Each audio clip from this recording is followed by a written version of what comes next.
अस्सलामुअलैकुम एवरीवन, कैसे हैं आप सब। आज मैं आपके साथ बहुत ही मज़ेदार चने की दाल के हलवे की रेसिपी शेयर करूंगी। मैं बहुत ही आसान तरीके से आपको इसको बनाना बताऊंगी। तो चलते हैं फिर रेसिपी की तरफ। ये 1 किलो चने की दाल है। मैंने पहले साफ़ कर लिया था। साफ़ करने के बाद इसको मैंने अच्छी तरह से 3-4 पानी से धो लिया है। धोने के बाद मैंने इसे 3 घंटे के लिए भिगो दिया था। 3 घंटे हो चुके हैं। दालें हमारी अच्छी तरह से भीग चुकी हैं। अब मैं इसे कुकर में डालकर इसे गला लूँगी अच्छी तरह से। दालों को मैंने कुकर में डाल दिया है। अब मैं इसके अंदर पानी डाल दूँगी।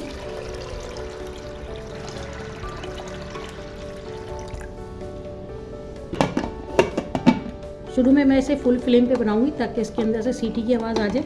और जब सीटी की आवाज़ आ जाएगी तो फिर मैं इसकी फ्लेम को मीडियम कर दूँगी और इसके 15 मिनट तक इसे पकाऊँगी।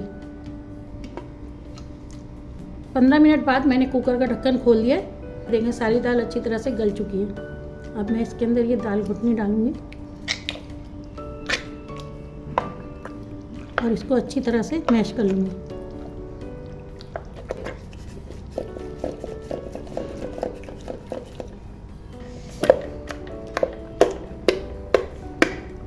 मैंने इसको अच्छी तरह से मैश कर दिया है। मैंने इसे पीसा भी नहीं है और ये बहुत ही आसानी के साथ मिक्स हो गई सारी दाल। ना इसमें मैंने चॉपर इस्तेमाल किया और ना सिलबट्टा इस्तेमाल किया। ये दाल को मैंने इसी तरह मैश कर दिया अच्छी तरह से। आप किस तरीके से चने की दाल का हलवा बनाते हैं? मैं इस तरीके से हलवा बनाती हूँ। बहुत ही आसानी के साथ बन जाता है और मेहनत भी कम लगती है। सारी दालें अच्छी तरह से मैश हो गई हैं। अब मैं इसको दूसरी पतीली में शिफ्ट कर दूँगी। मैंने दाल को दूसरी पतीली में शिफ्ट कर दिया है। अब मैं इसके अंदर 1 किलो चीनी डाल दूँ।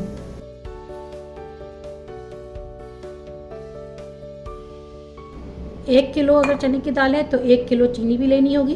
कुछ लोग अगर तेज़ मीठा पसंद करते हैं तो फिर 1.25 किलो चीनी ले सकते हैं। भी चने की दाल लिए उतनी ही आपको चीनी लेना हो। अगर आपको तेज़ मीठा पसंद है तो आप 1.25 किलो भी चीनी डाल सकते हैं इसके अंदर। जितनी चने की दाल होगी उतनी ही चीनी डलेगी। अब मैं इसको भून लूँगी। इसको भूनना सबसे मुश्किल काम है। अगर आपने इसको बिल्कुल सही से नहीं भुना तो ये कच्चा कच्चा सा रह जाएगा। इसका कलर भी डार्क नहीं होगा और ये खाने में बिल्कुल अच्छा नहीं लगेगा। अभी मैंने चीनी डाली है तो ये पतला हो जाएगा। आहिस्ता आहिस्ता आप देखें चीनी मेल्ट होती जा रही है तो ये पतला होता जा रहा है। इसको लकड़ी के चमचे से ही भूनना है। ये देखें पतला हो गया है। चीनी आहिस्ता आहिस्ता घुलती जा रही है तो ये पतला होता जा रहा है। इसको छोड़ना नहीं होता है। अगर इसको छोड़ देंगे तो ये नीचे से चिपक जाएगा। बीच बीच में इसको चलाते रहना होता है। चलाते चलाते ही इसे भूनना है। इसे अगर आप हाई फ्लेम पे पकाएंगे तो ये नीचे से जल्दी चिपक जाएगा। इसे मीडियम टू लो फ्लेम पे पकाएं। थोड़ा टाइम लगेगा लेकिन अच्छा बनेगा, जलेगा भी नहीं। और अगर बिलफर्ज आपका जल जाता है तो आपको पतीली फ़ौरन चेंज करनी होगी, वरना जले हुए बदबू आ जाएगी हलवे में सारे। ये देखें कहीं कहीं पे अगर मुझे एक आध दाल रह गई है उसको मैं चमचे से ऐसे दबा के मिक्स कर दूँगी। बिल्कुल नरम है, आसानी से हो जाएगी। अब ये थोड़ा थोड़ा गाढ़ा हो चुका है। अब मैं इसके अंदर घी डालूँगी। अभी मैं इसके अंदर 1 कप घी डाल रही हूँ। जब ये बिल्कुल भुनने पे आ जाएगा तो मैं इसके अंदर और घी डालूँगी। अगर आप मोटे तल्ले की पतीली में पकाएंगे तो ये नहीं चिपकेगा। अगर आपकी पतीली का तल्ला पतला है और हलवा बार बार चिपक रहा है तो उसका आसान हल है कि पहले आप चूल्हे के ऊपर तवा रख दें और तवे के ऊपर हलवे की पतीली रख दें और फिर उसको दरमियानी आंच पे भून लें या लो फ्लेम पे भून लें। बार बार चिपकेगा नहीं हलवा और आसानी के साथ भुन जाएगा। आप जल्दी नहीं करें, बिल्कुल आराम से भून लें इसे। आप लो फ्लेम पे भून लें अगर आपको मुश्किल हो रही है तो। इसको चलाते हुए इसको भूनना है। अब ये आखिर में जब गाढ़ा हो जाएगा तो ये उड़ने लग जाएगा तो फिर इसे ढक्कन कवर करके भूनना होगा। देखिए मैंने इसे थोड़ा सा और भून लिया है। अब मैं इसके अंदर दोबारा से 1 कप घी डालूँगी। चने की दाल के हलवे में घी थोड़ा ज़्यादा लगता है। चने की दाल का हलवा जब तक अच्छी तरह से ना भुना जाए तो बिल्कुल भी अच्छा नहीं लगता है। इसलिए इसे बहुत अच्छी तरह से भूनना होता है। इतनी देर इसे भुनना है इसका कलर जो है वो ब्राउन जैसा आने लग जाए। अगर येलो येलो हो रहा होगा तो समझिए कि अभी सही तरह से भुना नहीं है।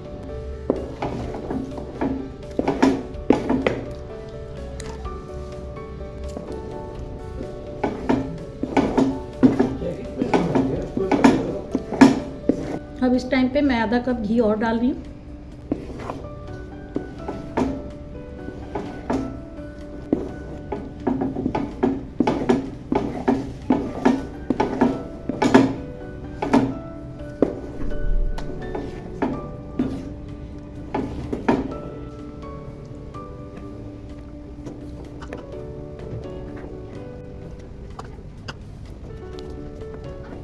आप देख रहे होंगे कि ये बहुत ज़्यादा उड़ रहा है। इस टाइम पे हमें बहुत ज़्यादा एहतियात करनी है, ये उड़ के कहीं पे भी आ सकता है, आपके फेस पे, हाथों पे, इसलिए बहुत एहतियात से इस टाइम पे भूनना है।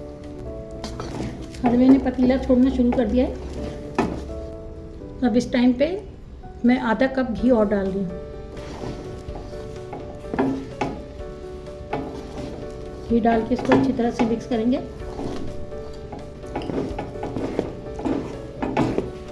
ये देखें हलवा जो है वो हमारा तकरीबन तैयार हो चुका है। हलवे ने जो है पतीला छोड़ना शुरू कर दिया है। बस मैं इसे थोड़ी देर और भूनूंगी। अब मैं इसके अंदर थोड़ी सी किशमिश डाल रही हूँ, आप अपनी मर्ज़ी से कम ज़्यादा कर सकते हैं।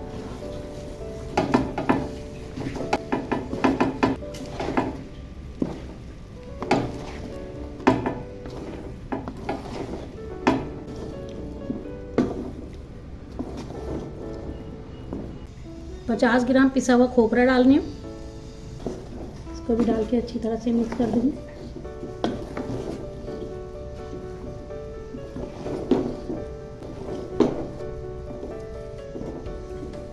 आप अपनी मर्ज़ी से कोई भी ड्राई फ्रूट्स इसके अंदर डाल सकते हैं। थोड़े से बादाम डाल रही हूँ इसके अंदर।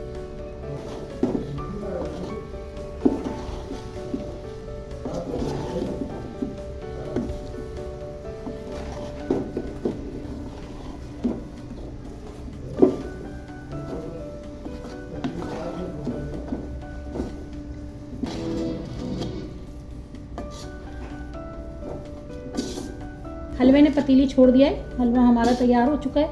मैं फ्लेम को ऑफ कर दूंगी और इसे अब मैं डिश आउट करूंगी।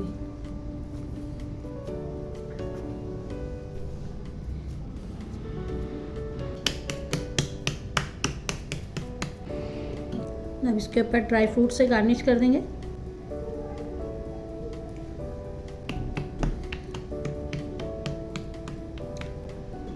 ये बाज़ार से भी टेस्टी घर में आप बना सकते हैं। ये आप एक दफ़ा बनाएंगे तो आपको खुद लगेगा कि ये बाज़ार से भी अच्छा है। आपको मेरी ये रेसिपी कैसी लगी है? अगर अच्छी लगी है तो मुझे कमेंट्स में ज़रूर बताइएगा और लाइक और शेयर भी करिएगा। और हाँ, चैनल को सब्सक्राइब भी कर लें ताकि मेरी नई आने वाली वीडियो आपको टाइम पर मिल सके।